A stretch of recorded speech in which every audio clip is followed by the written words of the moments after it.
heard of the series Kinnikuman, or its sequel Ultimate Muscle, which featured a character named Ramenman. This anime is a spin-off starring a character named Victory Ramenman. Originally debuting as a manga from 1982, Tatakae Ramenman managed to receive an anime adaptation in 1988. The anime is best described as an episodic martial arts story featuring many heroic battles of good versus evil. However, as the anime proceeds to its conclusion, you will notice it eventually becomes silly, very much like the author's work in Kinnikuman. The story begins with the death of Ramenman's father, who he wishes to avenge. He meets a martial artist named Master Shen, who is skilled in Chojin Kung Fu. Ramenman asks for his teachings, and a montage later becomes a man who fulfills his quest for justice.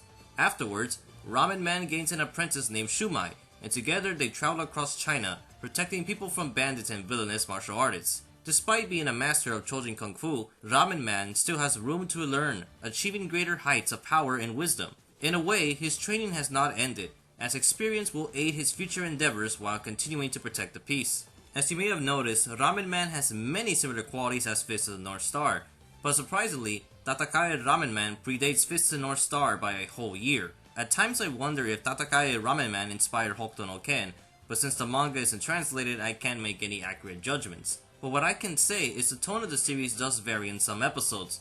The authors Yute Tamago are known to be very humorous and creative, but also very capable of writing really outrageous ideas. Kinnikuman and Ultimate Muscle are the most popular series for the reasons I stated earlier, but also for its manly characters and violent fighting. In the case of Tatakae Ramenman, the anime does carry those same traits of violence, but focuses heavily on martial arts in contrast to Kinnikuman, which was about superhero wrestlers. Regardless, there are still some hints of wrestling found throughout the Ramenman anime. The tone of Tatakae Ramenman is more serious than Kinnikuman and has a better balance of humor. Since this is a Yuta Tamago anime, some over-the-top things are bound to be found. Many of the martial arts in the anime are very ridiculous, which makes it stand out from other battle shonen, but be prepared for some very hilarious fighting styles. If you're familiar with series such as Sakigake Tokujuku or Kongo Bancho, then you shouldn't have any problem with these fights. Most episodes are taken seriously, delivering very suitable challenges to Ramenman, thus allowing him to grow as a martial artist. While not exactly the same,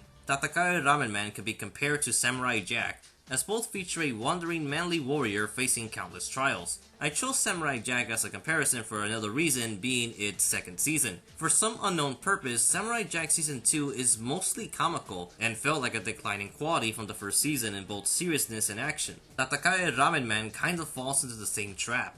Around episode 18 is where the anime starts to get really over the top, entering the realm of science fiction. Many enemies are now equipped with technological weapons or use some sort of forbidden art, but you can tell that the series feels really different from its early episodes. Some ideas are so over the top that it's epic, while others are just...